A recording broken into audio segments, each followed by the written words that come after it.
السلام علیکم دوستو، کیسے ہیں آپ؟ امید کرتے ہیں سب خیریت سے ہوں گے۔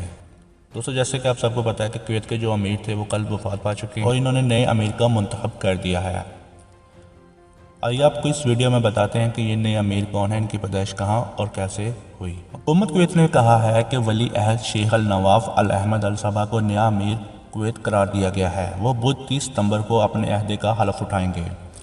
کویت کی خبر رساں ایجنسی سرکاری ٹی وی کے حوالے سے بتایا گیا ہے کہ کویتی کابینہ کا منگل کو ہنگامی اجلاس ہوگا۔ کابینہ نے شیخ صباح الحمد الصباح کے جانشین کی حیثیت سے ولی عہد شیخ نواف کو امیر کویت تسلیم کیا ہے۔ کویتی پارلیمنٹ کے اسپیکر مرزوق الغانم نے بتایا ہے کہ نئے امیر بدھ کو مقامی وقت کے مطابق صبح 11 بجے پارلیمنٹ میں آئینی حلف اٹھائیں گے۔ سبق ویب سائٹ کے مطابق اسپیکر نے اپنے ٹویٹ میں کہا ہے کہ شیخ نواف سے ملاقات کی ہے۔ قومی اسمبلی کا خصوصی اجلاس بدھ کو ہوگا جس میں نئے امیر کویت آئین کے آرٹیکل 60 کے تحت آئینی حلف لیں گے۔ سعودی خبر رساں ادارے SPA کے مطابق کویت میں 40 دن کے سوگ کا اعلان کیا گیا ہے۔ 3 دن تک سرکاری ادارے، وزارتیں اور محکمے بند رہیں گے۔ اتوار سے تمام ادارے کھل جائیں گے۔ تو دوستو ہم بات کرتے ہیں کہ یہ نئے امیر کون ہیں۔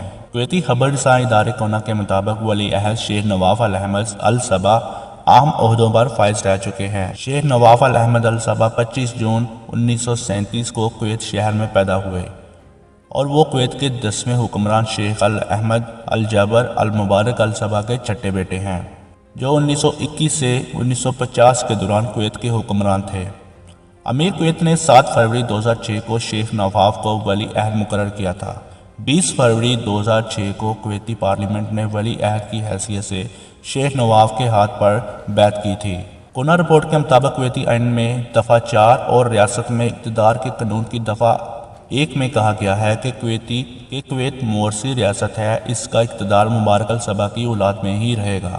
کویت میں قانون اقتدار کی دفعہ 4 میں تحریر ہے کہ جب بھی امیر کویت کا منصب خالی ہوگا ولی عہد امیر کویت بن جائیں گے۔